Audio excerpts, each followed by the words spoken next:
स्वागत है आप सभी का दोस्तों। उम्मीद करता हूं कि आप लोग अच्छे होंगे। अभी 5 राज्यों में विधानसभा के चुनाव चल रहे हैं और जैसे ही इन चुनावों की समाप्ति होगी वैसे ही दिल्ली में भी एक चुनाव की धमक होगी। हम बात कर रहे हैं दिल्ली में होने वाले एमसीडी चुनाव को लेकर के, क्योंकि अभी 5 राज्यों में विधानसभा के चुनाव चल रहे हैं और इन चुनावों के जो परिणाम हैं, जो नतीजे हैं, वो 10 मार्च को आएंगे। तो जैसे ही इन चुनावों के परिणाम आएंगे उसके ठीक बाद दिल्ली चुनाव आयोग दिल्ली में होने वाले एमसीडी के चुनावों की तारीखों का ऐलान कर देगा। मतलब ये तय हो जाएगा कि दिल्ली में जो एमसीडी का चुनाव होना है वो किस तारीख को और किस महीने में होना है। और जैसे कि उम्मीद की जा रही है, जैसा कि मेरा अनुमान है, उसमें यह है कि चुनाव आयोग हर संभव ये कोशिश करेगा कि 20 अप्रैल से पहले पहले दिल्ली में एमसीडी का चुनाव भी हो जाए, यानी कि वोटिंग भी हो जाए और इसके साथ साथ नतीजे भी आ जाए। ये चुनाव आयोग हर संभव कोशिश करेगा। इसके पीछे कई कारण हैं, इस पर मैं चर्चा करूंगा। लेकिन सबसे पहले मैं आपको ये बता दूं कि जो विधानसभा के चुनाव होते हैं या फिर जो केंद्र के चुनाव होते हैं वो केंद्रीय चुनाव आयोग करवाता है, यानी कि इलेक्शन कमीशन ऑफ इंडिया करवाता है। जबकि एमसीडी का जो चुनाव होना है दिल्ली में वो स्टेट इलेक्शन कमीशन करवाएगी, यानी कि राज्य चुनाव आयोग दिल्ली में होने वाले एमसीडी चुनाव को वो कंडक्ट करवाएगी। अब यहाँ पर मैंने आपको जो बताया था कि जो 2-3 कारण है कि 20 अप्रैल से पहले एमसीडी का चुनाव क्यों होगा। इसके पीछे 2-3 कारण हैं। सबसे पहला कारण जो है वो ये है कि अभी जो राज्य चुनाव आयोग हैं दिल्ली में, उनका कार्यकाल 21 अप्रैल तक है। तो वो हर संभव ये कोशिश करेंगे कि वो अपने कार्यकाल के दौरान ही दिल्ली में चुनाव को कंडक्ट करें और उसके नतीजे भी आ जाएं, उसके बाद फिर उनका रिटायरमेंट हो। ये वो हर संभव कोशिश करेंगे। इसीलिए ऐसी उम्मीद की जा रही है कि 10 अप्रैल से लेकर के 20 अप्रैल के बीच कोई एक डेट होगा जिसमें वोटिंग होगी और उसके बाद नतीजे भी आ जाएंगे। ये एक कारण है।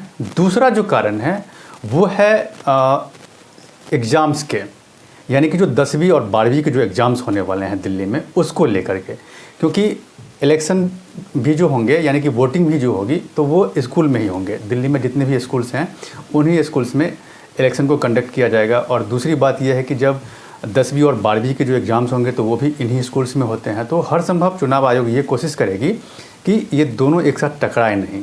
तो ये कोशिश होगी कि उनको 20 अप्रैल से पहले ख़त्म कर लें चुनाव को, क्योंकि 25 अप्रैल के बाद एग्ज़ाम्स हैं 10वीं के और 12वीं के। तो ये दूसरा कारण है। और एक तीसरा और इम्पॉर्टेंट कारण जो है वो ये है कोरोना, क्योंकि अभी चुनाव आयोग को कहीं ना कहीं ये लग रहा है कि ये सही समय है जिस समय में एमसीडी का चुनाव दिल्ली में करवा लिया जाए, क्योंकि अभी कोरोना की स्थिति कमोबेश नियंत्रण में है और 5 स्टेट में धीरे धीरे करके चुनाव हो रहे हैं, वोटिंग हो रही है।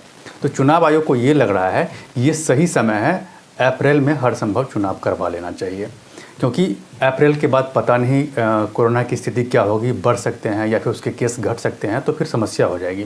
तो इसीलिए चुनाव आयोग का ये टारगेट है कि वो 21 अप्रैल से पहले पहले इसके डेट का अनाउंसमेंट करे कि कब वोटिंग होनी है और उसके परिणाम की भी वो घोषणा 20 अप्रैल के पहले ही वो करना चाहती है। तो ये 3 कारण हैं आमतौर पे। अभी की जो बात है एमसीडी में, तो एमसीडी में अभी बीजेपी सत्ता में है। 3 एमसीडी है और तीनों एमसीडी में बीजेपी सत्ता में है। और पीछे अगर हम पिछले 3 दशक की अगर हम बात करें तो पिछले 3 दशक में अगर देखें तो बीजेपी ही एमसीडी की सत्ता पे काबिज है। और सबसे बड़ी बात जो है वो ये है कि तीनों एमसीडी पे बीजेपी का कब्जा है। मतलब ऐसा नहीं है कि किसी एमसीडी पे बीजेपी का कब्जा है, किसी पर कांग्रेस का है या फिर किसी पर आम आदमी पार्टी का कब्जा है। यानी कि तीनों एमसीडी जो है, ईस्ट है, साउथ है और नॉर्थ, इन तीनों एमसीडी पे बीजेपी का ही कब्जा है और वो भी पिछले 3 दशक से। तो 3 दशक से जो कब्जा है और अभी जो चुनाव होने वाले हैं, तो ऐसा लग रहा है कि बीजेपी के खिलाफ एंटी इनकम्बेंसी है और ऐसा हो सकता है कि इस बार बीजेपी को कुछ नुकसान उठाना पड़े। लेकिन यहाँ एक बात मैं और बताना चाहूँगा, 2017 में जब एमसीडी के चुनाव हुए थे तो उस समय भी बीजेपी के खिलाफ एंटी इनकम्बेंसी थी, लेकिन इसके बाद भी बीजेपी तीनों एमसीडी में सत्ता में काबिज हो गई। और 2017 में जब चुनाव हुए थे तो उसमें एक और बड़ी बात थी कि आम आदमी पार्टी दूसरी बड़ी पार्टी बन के उभरी थी और कांग्रेस तीसरे नंबर पे चली गई थी। तो अभी जो चुनाव होने वाले हैं, यानी कि 2022 में जो एमसीडी के चुनाव होने वाले हैं, तो यहाँ पर ये देखने वाली बात होगी कि इन तीनों एमसीडी पर बीजेपी का कब्जा बरकरार रहता है या नहीं। दूसरी बात, कांग्रेस हर संभव कोशिश करेगी कि उनका जो जनाधार खो गया था उस जनाधार को फिर से वो वापस लाने की कोशिश करेंगे और एमसीडी पे कब्जा करने की कोशिश करेंगे। तीसरा क्या है, आम आदमी पार्टी जो है ये सोचेगी कि अभी वो दूसरे नंबर पे है, तो उसका भी ये टारगेट है कि वो हर हाल में एमसीडी के तीनों जो एमसीडी हैं उन तीनों सीटों पे वो कब्जा करें। तो यहाँ ये देखना है कि तीनों एमसीडी पर इस बार बीजेपी का जो कब्जा है वो बरकरार रह सकता है या नहीं, या फिर कहीं ऐसा ना हो कि हर एमसीडी पे अलग अलग पार्टी अपनी जीत ले उसको। तो ये देखने वाली बात होगी। अब सवाल यहाँ पर एक ये भी उठता है कि एक पार्षद के अंडर में क्या काम होता है, एक पार्षद क्या काम करता है।